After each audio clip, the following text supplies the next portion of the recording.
آج ہم سورہ طلاق شروع کر رہے ہیں۔ اس سورہ میں اللہ تعالی نے طلاق کے احکام نازل فرمائے۔ آئیے سمجھنے کی کوشش کرتے ہیں۔ اللہ تعالی نے ارشاد فرمایا، یا ایھا النبی اذا طلقتم النساء فطلقوهن لعدتهن واحصوا العدة واتقوا الله ربكم۔ اے نبی صلی اللہ علیہ وسلم، آپ مومنوں سے کہیے کہ جب وہ اپنی عورتوں کو طلاق دیں تو ان کی عدت میں طور بلا مباشرت کے اندر طلاق دیں اور ان کی عدت کو یاد رکھیں، اور تم اپنے رب سے ڈرتے رہو۔ نبی کریم صلی اللہ تعالی علیہ وآلہ وسلم نے ارشاد فرمایا، حلال کاموں میں جو سب سے زیادہ ناپسند چیز ہے اللہ کو، وہ طلاق ہے۔ حلال کاموں میں جو سب سے زیادہ ناپسند چیز ہے حلال لیکن سب سے زیادہ ناپسند ہے، وہ کیا ہے؟ طلاق۔ معاشرے کا بگاڑ صرف اور صرف قرآن کی دوری کی وجہ سے ہوا۔ اللہ تعالی نے طلاق کے احکامات نازل فرمائے جن کا جاننا از حد ضروری ہے۔ ہم بغیر علم کے، بغیر سوچے سمجھے یہ کام کر گزرتے ہیں۔ ایک پہلے ہی وہ رب کو ناپسند ہے، دوسرا جس طریقے سے اللہ تعالیٰ نے حکم دیا ہے کہ اس طریقے سے دو، ہم اس طریقے سے بھی نہیں دیتے۔ وجہ تھی نا اللہ تعالیٰ نے جو طلاق بنائی ہے، وہ کوئی وجہ تھی نا کہ زندگی اگر اتنی ہی اجیرت بن جائے کہ اب گزارا تک نہ ہو تو پھر تمہیں حکم ہے کہ دو، لیکن اس کا کوئی طریقہ ہے۔ یہ نہیں جناب کہ آتے ہی نہ ہیل نہ دلیل، نہ کوئی بات، نہ کوئی گل، اور وہ کام کر دیا جو اللہ کو شدید نہ پسند ہے، جس کی وجہ سے پھر ہوتا ہی ہے، یا پھر بندہ طرح طرح کے ہیلے بہانے ڈھونڈتا ہے، کوئی طریقہ مل جائے، میں یہ کام تو کر چکا، کوئی طریقہ مل جائے کہ پھر دوبارہ اسی طرح زندگی گزرو، تو دوبارہ زندگی تو اس طرح گزارے گا میری جان، لیکن پھر اللہ تجھ سے ناراض رہے گا۔ یہ چند دنوں کی زندگی تو گزار دے گا، معاشرے سے بچنے کے لیے تو حرام فعل کرتا رہے گا، لیکن جس دن اللہ کی عدالت لگے گی نا میرے دوست، وہ عدالت بڑی سخت ہے۔ اللہ فرماتا ہے یہ میری حدیں ہیں، جو ان حدوں سے تجاوز کرتا ہے وہ اپنی جان پہ ظلم کرتا ہے۔ کیسا ظلم؟ پھر جس دن پول کھلیں گے، جس دن حساب دینا ہوگا، پھر لگ سمجھ آئے گی، وہ ایک ایک لمحے کا حساب لے گا، ان حرام افعال کے گزرے ہوئے ایک ایک لمحے کا وہ حساب لے گا۔ سنیے بات، سنیے، اللہ تعالیٰ نے ارشاد فرمایا کہ طور بلا مباشرت جب عورت پاکیزگی کی حالت میں ہو تو اس کو ایک طلاق دو۔ پہلا حیض گزرے، دوسرے طہر میں جب پاکیزگی حالت میں ہو پھر دوسری طلاق، پھر جب تیسری پاکیزگی کی حالت آئے تو پھر تیسری طلاق دو. یہ ہے طلاق کا وہ طریقہ جو اللہ تعالی نے ہمیں ارشاد فرمایا ہے. یہ جو ہے نا یکدم 1 2 3 یہ کہیں بھی نہیں لکھا ہوا. یہ تو یقین کر لیجئے کہ بندہ اپنے اختیارات کا ناجائز فائدہ اٹھا رہا ہے. اللہ نے تجھے اس طرح طلاق دینے کا حکم نہیں دیا میرے دوست. جو طلاق کا حکم ہے وہ اس طریقے سے 3 ماہ میں جب عورت پاکیزگی کی حالت میں پہنچے تو پھر اس کے لیے یہ ہے. اور پھر بھی اس کے ساتھ آگے کیا ہے سنیے غور سے سنیے. اللہ فرماتے ہیں وَاتَّقُوا اللَّهَ رَبَّكُمْ اپنے رب سے ڈرو. لَا تُخْرِجُوهُنَّ مِن بُيُوتِهِنَّ جب عدت شروع ہو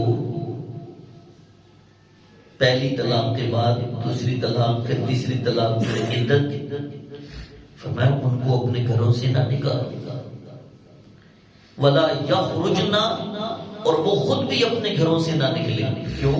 وہ عدت میں ہے. إِلَّا أَن يَأْتِينَ بِفَاحِشَةٍ مُبَيِّنَةٍ سوائے اس کے کہ وہ کھلی فحاشی کر رہی ہیں. پھر اگر وہ گھر سے نکلتی ہے تِلْكَ حُدُودُ اللَّهِ یہ اللہ کی حد ہے. وَمَن يَتَعَدَّ حُدُودَ اللَّهِ فَقَدْ ظَلَمَ نَفْسَهُ جس نے اللہ کی حدوں کو تجاوز کیا اس نے اپنی جان پہ ظلم کیا. اس کی وجہ کیا ہے؟ اللہ تعالیٰ نے آگے وجہ بھی بتا دی کہ تم ایک پاکیزگی کی حالت میں جب تم طلاق دے رہے ہو پھر دوسرے مہینے میں پھر پاکیزگی کی حالت میں طلاق دے رہے ہو تیسرے مہینے میں پھر پاکیزگی کی حالت میں طلاق دے رہے ہو تو اسے تم اپنے گھر میں رکھو. اس کی وجہ کیا ہے؟ اللہ فرماتا ہے لا تدری لعل اللہ یحدث بعد ذلك امرا تم نہیں جانتے کہ اس کے بعد کیا پتہ اللہ ایک نئی صورت پیدا فرما دے. کیا پتہ اس کو اللہ ہدایت دے دے. اللہ تجھے ہدایت دے دے ایک نئی صورت پیدا کر دے. یہ کیا ہے؟ نہ ہیل نہ دلیل باہر سے آیا ہے نہ ہیل نہ دلیل 1 2 3 ہو جو.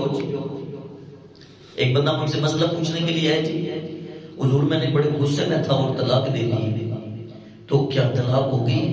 میں کیا پتر گل سن. اب عورت کو بندہ یہ تو نہیں نہ کہتا محترمہ کہ 40 سال آپ نے میری خدمت کی ہے اب اس خدمت کے بدلے میں راضی ہو گیا اس خدمت کے بدلے میں آپ سے معذرت چاہتا ہوں اور آپ کو طلاق دیتا ہوں. طلاق غصے میں ہی ہوتی ہے. لیکن اللہ فرماتا ہے جو طلاق کا طریقہ ہے وہ یہ ہے غصہ تجھے چڑھ گیا ہے اپنے غصے پہ کنٹرول رکھ. یہ تو دیکھ اس نے ساری زندگی تیری بھی خدمت کی ہے تیرے بچوں کی بھی خدمت کی ہے اور آج تیرا بی پی اتنا ہائی ہو گیا آج تیرا پارا اتنا چڑھ گیا تو بندے ہی ہے نا بندے تو پتر بڑھ گئے. جو طریقہ میں نے بتایا ہے اس طریقے پہ عمل کر. بات سمجھ آئی؟ مسئلہ سمجھ آیا نہیں آیا؟ اللہ اکبر کبیر. فَإِذَا بَلَغْنَ أَجَلَهُنَّ فَأَمْسِكُوهُنَّ بِمَعْرُوفٍ اور جب وہ عدت پوری کر چکے تو دستور کے مطابق یا تو اچھائی کے ساتھ انہیں روک لو جو دستور اللہ تعالیٰ نے بیان فرمایا ہے کہ ایک طلاق کے بعد 3 طلاقیں ہونے کے بعد جب عدت گزر جائے پھر دستور یہ ہے حلال تیرے لیے وہ تب ہوگی جب وہ کسی کے نکاح میں آئے گی اور اس نکاح سے جس وقت فارغ ہونے کے بعد دوبارہ تیرے لیے حلال ہوگی تو دستور کے مطابق اس کو اپنے پاس رکھ لے یا جو قانون چل رہا ہے اس کے مطابق تو اس کو حق مہر دے اس کا نان نفقہ اس کا خرچ دے اور اس کو اجازت دے دے. اور اس بات پر وَأَشْهِدُوا ذَوَيْ عَدْلٍ مِّنْكُمْ اس بات پر تو اپنے نیک آدمیوں میں سے 2 آدمیوں کو گواہ بنا لے اور وَأَقِيمُوا الشَّهَادَةَ لِلَّهِ اور وہ جو گواہ ہوں وہ اللہ کے لیے گواہی دے. جی وہ اللہ کے ہم نے تو آوے کا آوا ہی بگاڑ دیا. جو زیادہ سمجھدار ہے وہ بات شریعت تک جانے ہی نہیں دیتا، کرو کاری مکا لیتے ہیں۔ یہی وجہ ہے کہ معاشرہ بگڑ چکا ہے۔ اللہ فرماتے ہیں ذالکم یوعظ بہ من کان یؤمن باللہ والیوم الاخر، یہ نصیحت کی گئی ہے اس کو جو اللہ پر ایمان لے کے آیا، قیامت کے دن پر ایمان لے کے آیا۔ ومن یتق اللہ یجعل لہ مخرجا، اور جو اللہ سے ڈرتا ہے اللہ اس کے لیے آسانی پیدا فرما دیتا ہے، اللہ اس کے لیے ایک نئی صورت پیدا فرما دیتا ہے، ایک نئی راہ پیدا فرما دیتا ہے۔ وَيَرْزُقُهُ مِنْ حَيْثُ لَا يَحْتَسِبُ، اور اللہ اس کو وہاں سے رزق عطا فرماتا ہے جہاں سے اس کا گمان بھی نہیں ہوتا۔ کس کو؟ جو اللہ سے ڈرتا ہے، جس کے دل میں اللہ کا ڈر ہو نا، جو جناب بے لگامے گھوڑے کی طرح نہ دوڑے، جو جی چاہے وہ کرے نا، جس کے دل میں اللہ کا ڈر ہو، اللہ فرماتا ہے میں اس کے لیے وہاں سے اسے رزق دیتا ہوں جہاں اس کی سوچ بھی نہیں ہوتی ہے، اور بغیر حساب و کتاب کے اس کو رزق عطا فرماتا ہوں۔ وَمَن يَتَوَكَّلْ عَلَى اللَّهِ فَهُوَ حَسْبُهُ، جو اللہ پہ بھروسہ کرتا ہے اللہ پھر اس کے لیے کافی ہے۔ ان اللہ بالغ امرہ، اللہ اکبر، یہ آیت کریمہ تڑپ کے سنو، ان اللہ بالغ امرہ، بے شک اللہ تعالی اپنا ہر کام پورا کرنے والا ہے۔ دعائیں مانگتے مانگتے یہ نہ سمجھا کرو کہ یہ میرا کام ادھورا رہ جائے گا، میں تو دعا مانگ رہا ہوں، اتنی دعائیں مانگ چکا ہوں آج تک میری دعا قبول نہیں ہوئی۔ نہ، میرا اور تیرا رب یہ کائنات والوں کو اعلان کر کے بتا رہا ہے ان اللہ بالغ امرہ، اللہ تو اپنا ہر کام پورا فرمانے والا ہے۔ قد جعل اللہ لکل شیء قدر، بندہ سوچتا ہے نا یار مجھ سے یہ چیز مجھ سے چلی گئی، تو کون ہے جس نے تجھ سے تجھے دی تھی اس نے واپس لے لی ہے، تجھے کیا پتا تجھ سے یہ چیز لے کر تیرا رب تجھ پہ کتنا بڑا کرم فرمانے والا ہے۔ ایک شخص کی خواہش ہے کہ مجھے یہ نوکری مل جائے، وہ جد و جہد کر کے، محنت کر کے، کوشش کر کے بھی وہ نوکری حاصل نہیں کر سکتا، تو وہ پریشان نہ ہو تجھے یہ نوکری نہیں ملی تو کیوں پریشان ہوتا ہے؟ کیا پتا تیرے رب نے تیرے لیے کتنا بڑا خزانہ پیچھے رکھا ہوگا۔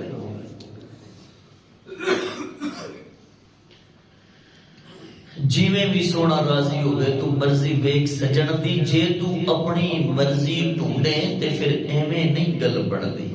تو جس حال میں ہے اپنے رب سے راضی ہو جا کہ مالک تیرا شکر ہے، تیرا خاص شکر ہے۔ اور اللہ نے بھی فرما دیا جب تو شکر ادا کرے گا میں تیری نعمتوں کو اور زیادہ کر دوں گا۔